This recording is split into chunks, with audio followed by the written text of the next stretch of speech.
O Grande Conflito, capítulo 37. Nossa única salvaguarda. A lei é o testemunho. Se eles não falarem segundo esta palavra, não haverá manhã para eles. Isaías 8:20.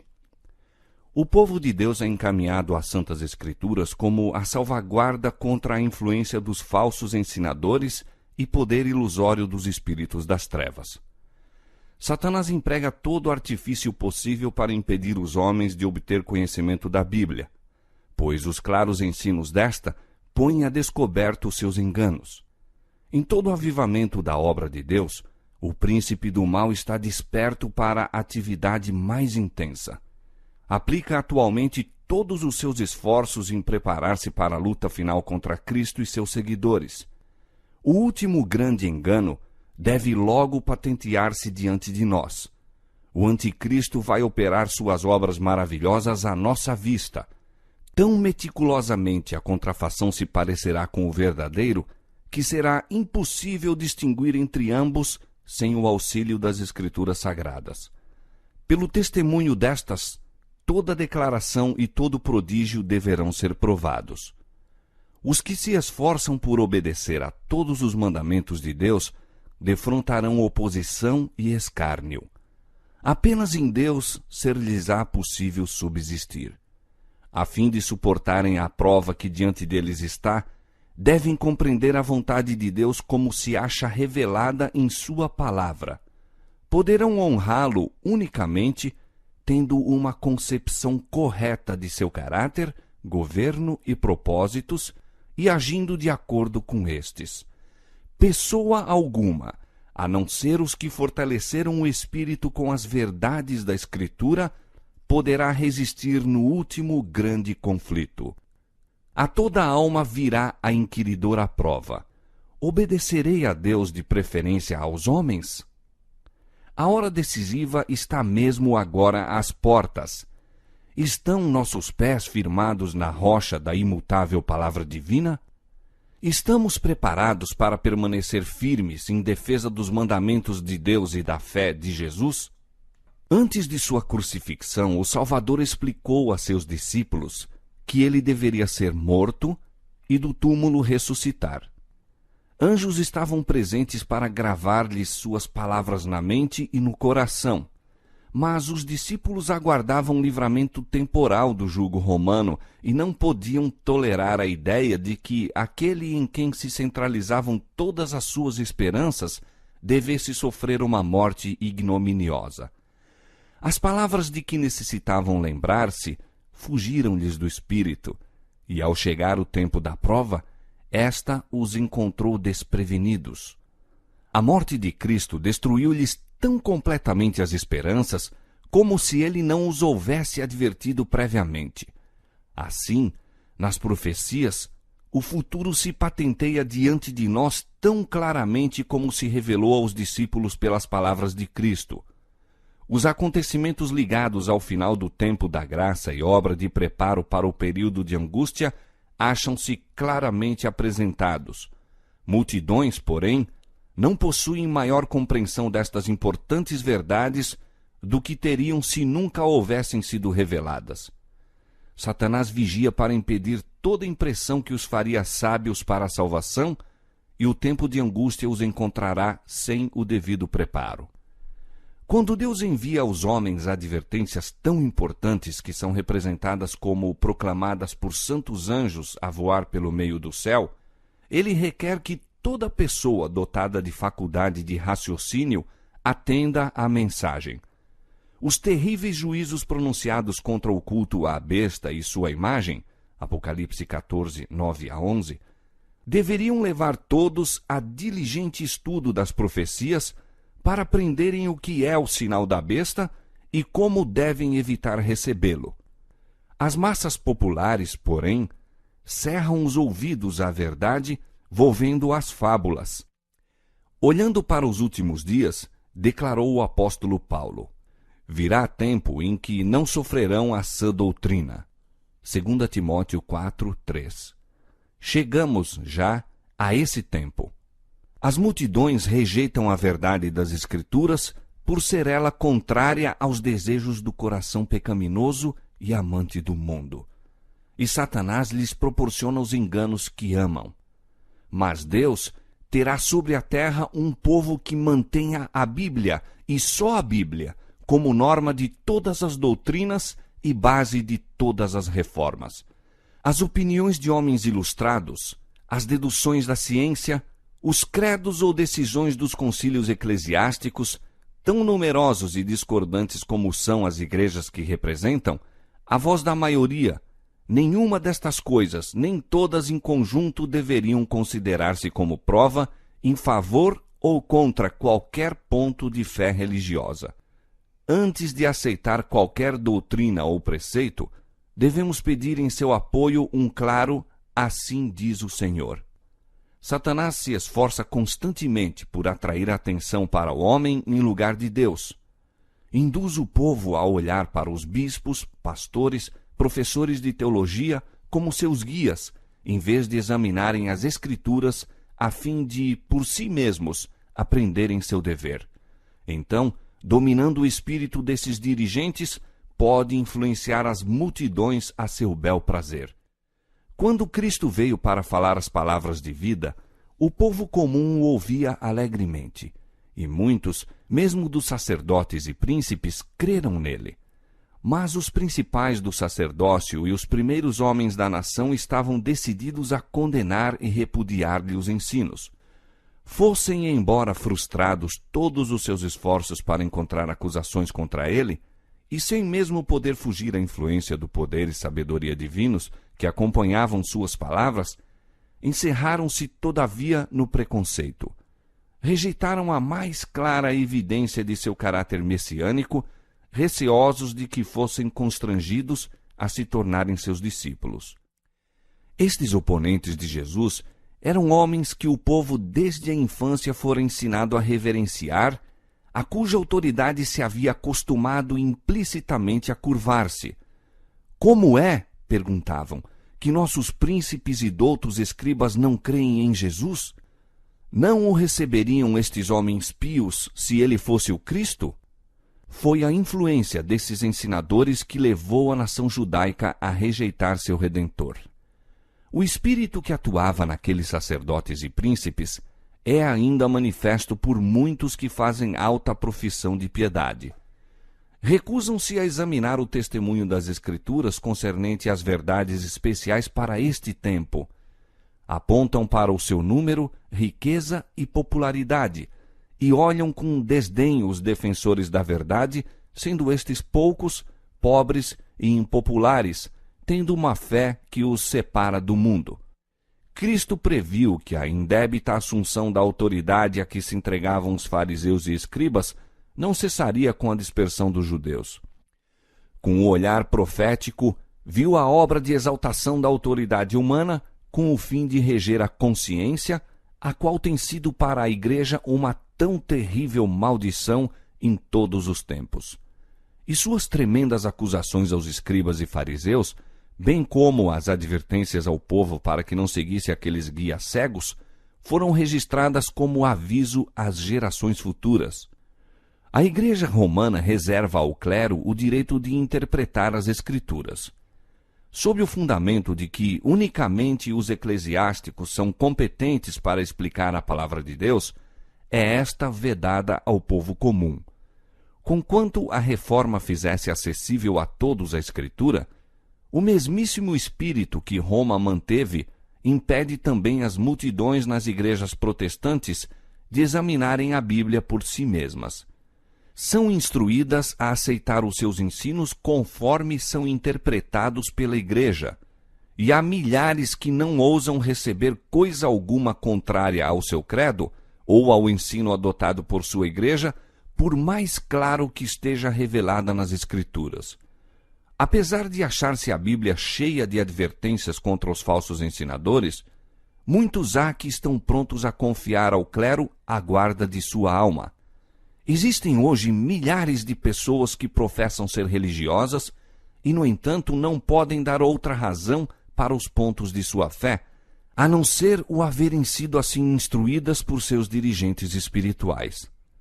passam pelos ensinos do Salvador quase sem os notar e depositam implícita confiança nas palavras dos ministros. São, porém, infalíveis os ministros? Como poderemos confiar nossa alma à sua guia, a menos que saibamos pela palavra de Deus que são portadores de luz? A falta de coragem moral para sair da trilha batida do mundo leva muitos a seguirem as pegadas de homens ilustrados, e pela relutância em examinarem por si mesmos, estão se tornando desesperançadamente presos nas cadeias do erro. Veem que a verdade para este tempo é claramente apresentada na Bíblia e sentem o poder do Espírito Santo acompanhando sua proclamação. Permitem, todavia, que a oposição do clero os desvie da luz. Embora a razão e a consciência estejam convencidas, estas almas iludidas não ousam pensar diferentemente do ministro, e seu discernimento individual, os interesses eternos, são sacrificados à incredulidade, ao orgulho e preconceito de outrem. Muitos são os meios por que Satanás opera pela influência humana a fim de enlaçar os seus cativos. Atrai a si multidões, ligando-as pelos sedosos laços da afeição aos que são inimigos da cruz de Cristo. Seja qual for esta ligação, paternal, filial, conjugal ou social, o efeito é o mesmo. Os inimigos da verdade exercem sua força no sentido de reger a consciência, e as almas postas sob seu domínio não têm coragem ou independência suficientes para obedecer às suas próprias convicções do dever. A verdade e a glória de Deus são inseparáveis. É-nos impossível, com a Bíblia ao nosso alcance, honrar a Deus com opiniões errôneas. Muitos alegam que não importa o que alguém creia se tão somente sua vida for correta. Mas a vida é moldada pela fé.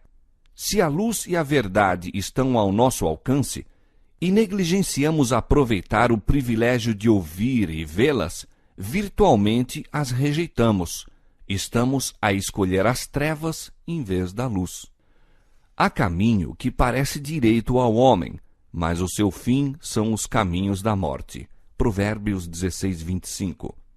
A ignorância não é desculpa para o erro ou o pecado quando há toda a oportunidade de conhecer a vontade de Deus. Um homem está a viajar e chega a um lugar em que há várias estradas e uma tabuleta indicando aonde cada uma delas leva. Se desatende à indicação da tabuleta, tomando qualquer caminho que lhe pareça direito, poderá ser muito sincero, mas encontrar-se-á com toda a probabilidade no caminho errado. Deus nos deu sua palavra para que pudéssemos familiarizar-nos com os seus ensinos e saber por nós mesmos o que ele de nós requer. Quando o doutor veio a Jesus com a pergunta: "Que farei para herdar a vida eterna?", o Salvador lhe fez referência às Escrituras, dizendo: "Que está escrito na lei? Como lês?" A ignorância não desculpará jovens ou velhos, nem os livrará do castigo devido pela transgressão da lei de Deus, pois tem ao alcance uma exposição fiel daquela lei, de seus princípios e requisitos. Não basta termos boas intenções. Não basta fazermos o que se julga direito ou o que o ministro diz ser correto. A salvação de nossa alma está em jogo e devemos examinar as Escrituras por nós mesmos. Por mais fortes que possam ser nossas convicções, por maior confiança que tenhamos de que o ministro sabe o que é a verdade, não seja este o nosso fundamento. Temos um mapa dando todas as indicações do caminho na jornada em direção ao céu, e não devemos estar a conjeturar a respeito de coisa alguma. O primeiro e mais elevado dever de todo ser racional é aprender das Escrituras o que é a verdade e então andar na luz, animando outros a lhe seguirem o exemplo. Devemos dia após dia estudar a Bíblia diligentemente, ponderando todo o pensamento e comparando passagem com passagem. Com o auxílio divino, devemos formar nossas opiniões por nós mesmos, visto termos de responder por nós mesmos perante Deus.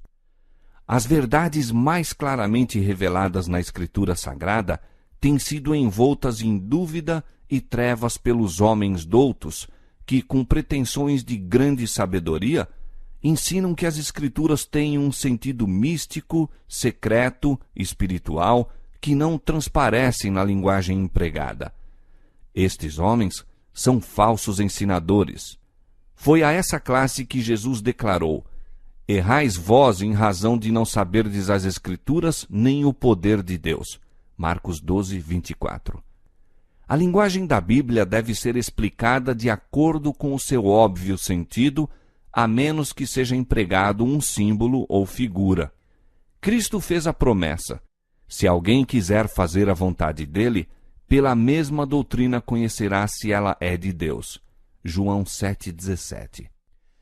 Se os homens tão somente tomassem a Bíblia como é, e não houvesse falsos ensinadores para transviar e confundir-lhes o espírito, realizar-se-ia uma obra que alegraria os anjos e que traria para o redil de Cristo milhares de milhares que ora se acham a vaguear no erro. Cumpre-nos exercer todas as faculdades do espírito no estudo das Escrituras e aplicar o intelecto em compreender as profundas coisas de Deus, tanto quanto possamos fazer os mortais. Não devemos, contudo, nos esquecer de que a docilidade e submissão da criança é o verdadeiro espírito do aprendiz. As dificuldades encontradas nas Escrituras jamais podem ser dominadas pelos mesmos métodos que se empregam em se tratando de problemas filosóficos. Não nos devemos empenhar no estudo da Bíblia com aquela confiança em nós mesmos com que tantos penetram nos domínios da ciência, mas sim com devota dependência de Deus e sincero desejo de saber a sua vontade. Cheguemo-nos com um espírito humilde e dócil para obter conhecimento do grande Eu Sou. De outro modo, anjos maus cegar-nos-ão o espírito, endurecendo-nos o coração para que não sejamos impressionados pela verdade. Muitas porções das Escrituras que homens doutos declaram ser mistério, ou que não consideram como tendo importância, estão repletas de conforto e instrução para aquele que aprender na escola de Cristo. Um dos motivos por que muitos teólogos não têm compreensão mais clara da palavra de Deus é o cerrarem os olhos às verdades que não desejam praticar. O compreender a verdade bíblica não depende tanto do vigor do intelecto posto à pesquisa, como da singeleza de propósito, do fervoroso anelo pela justiça. Nunca se deve estudar a Bíblia sem oração. Somente o Espírito Santo nos pode fazer compreender a importância das coisas fáceis de se perceberem ou impedir-nos de torcer verdades difíceis de serem entendidas. É o mistério dos anjos celestiais preparar o coração para de tal maneira compreender a palavra de Deus que fiquemos encantados com sua beleza, admoestados com suas advertências ou animados e fortalecidos por suas promessas. Façamos nossa a petição do salmista: desvenda os meus olhos para que veja as maravilhas da tua lei. Salmo 119, verso 18. As tentações muitas vezes parecem irresistíveis, porque, pela negligência da oração e estudo da Bíblia, o que é tentado não pode facilmente lembrar-se das promessas de Deus e enfrentar Satanás com as armas das Escrituras. Anjos, porém, acham-se em redor dos que estão desejosos de serem ensinados nas coisas divinas, e no tempo de grande necessidade lhes trarão à lembrança as mesmas verdades de que necessitam. Assim, vindo o inimigo como uma corrente de águas, o Espírito do Senhor arvorará contra ele a sua bandeira. Isaías 59, 19. Jesus prometeu a seus discípulos: aquele Consolador, o Espírito Santo, que o Pai enviará em meu nome, esse vos ensinará todas as coisas e vos fará lembrar de tudo quanto vos tenho dito. João 14, 26. Mas os ensinos de Cristo devem previamente ser armazenados na memória, a fim de que o Espírito de Deus nos traga à lembrança no tempo de perigo. Escondi a tua palavra no meu coração, para eu não pecar contra ti, disse Davi. Salmo 119, verso 11. Todos os que dão valor a seus interesses eternos devem estar de sobreaviso contra as incursões do ceticismo. Os próprios fundamentos da verdade serão assaltados. É impossível conservarmos-nos fora do alcance dos sarcasmos e sofismas, dos ensinos insidiosos e pestíferos da incredulidade moderna. Satanás adapta suas tentações a todas as classes. Assalta o analfabeto com o motejo ou zombaria, enquanto enfrenta o que é educado com objeções científicas e raciocínio filosófico, igualmente calculados a suscitar desconfiança nas Escrituras ou desdém por elas. Mesmo jovens de pouca experiência têm a presunção de insinuar dúvidas relativas aos princípios fundamentais do cristianismo, e esta juvenil incredulidade, trivial como é, tem sua influência. Muitos são assim levados a zombar da fé de seus pais e a fazer agravo ao Espírito da graça. Hebreus 10, 29. Muita vida que prometia ser uma honra a Deus e uma bênção ao mundo foi crestada pelo detestável bafejo da incredulidade. Todos os que confiam nas jactanciosas decisões da razão humana, imaginando poder explicar os mistérios divinos e chegar à verdade desajudados pela sabedoria divina, acham-se enredados na cilada de Satanás. Estamos vivendo no período mais solene da história deste mundo. O destino das imensas multidões da Terra está prestes a decidir-se. Nosso próprio bem-estar futuro e também a salvação de outras almas dependem do caminho que ora seguimos. Necessitamos ser guiados pelo Espírito da Verdade. Todo seguidor de Cristo deve fervorosamente indagar: Senhor, que queres que eu faça? Necessitamos humilhar-nos perante o Senhor com jejum e oração e meditar muito em sua palavra, especialmente nas cenas do juízo. Cumpre-nos buscar agora uma experiência profunda e viva nas coisas de Deus. Não temos um momento a perder. Acontecimentos de importância vital estão a ocorrer em redor de nós. Estamos no terreno encantado de Satanás. Não durmais, sentinelas de Deus. O adversário está perto, de emboscada, pronto para, a qualquer momento, caso vos torneis negligentes e sonolentos, saltar sobre vós e fazer-vos presa sua. Muitos estão enganados quanto à sua verdadeira condição perante Deus. Congratulam-se pelos maus atos que não cometem e esquecem de enumerar as boas e nobres ações que Deus exige deles, mas negligenciaram cumprir. Não basta que sejam árvores no jardim de Deus. Devem corresponder à sua expectativa, produzindo frutos. Ele os responsabiliza pela sua falta em cumprir todo o bem que poderiam fazer, mediante sua graça que os fortalece. Nos livros do céu, acham-se eles registrados como estando a ocupar debalde o terreno.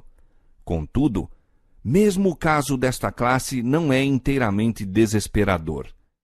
Em prol daqueles que têm tomado em pouca consideração a misericórdia de Deus, desprezando sua graça, o coração do longânimo amor ainda pleiteia, pelo que diz: Desperta tu que dormes, e levanta-te dentre os mortos, e Cristo te esclarecerá.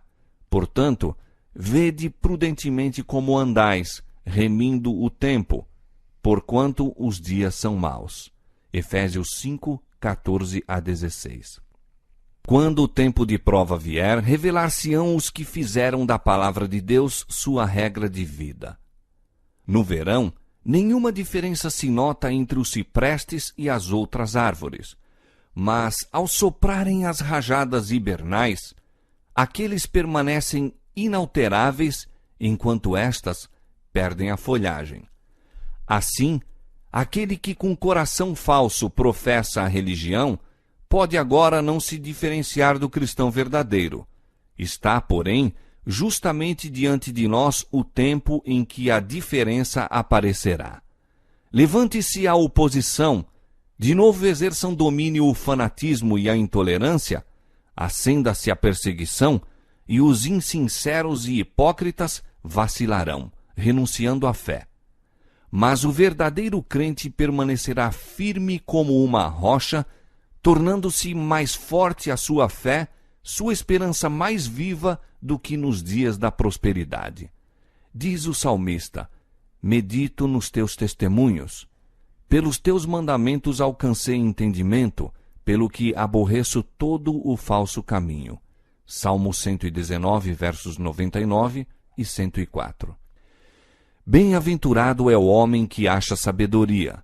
Será como a árvore plantada junto às águas, que estende suas raízes para o ribeiro e não receia quando vem o calor, mas a sua folha fica verde. E no ano de sequidão não se afadiga, nem deixa de dar fruto. Provérbios capítulo 3, verso 13 e Jeremias capítulo 17, verso 8.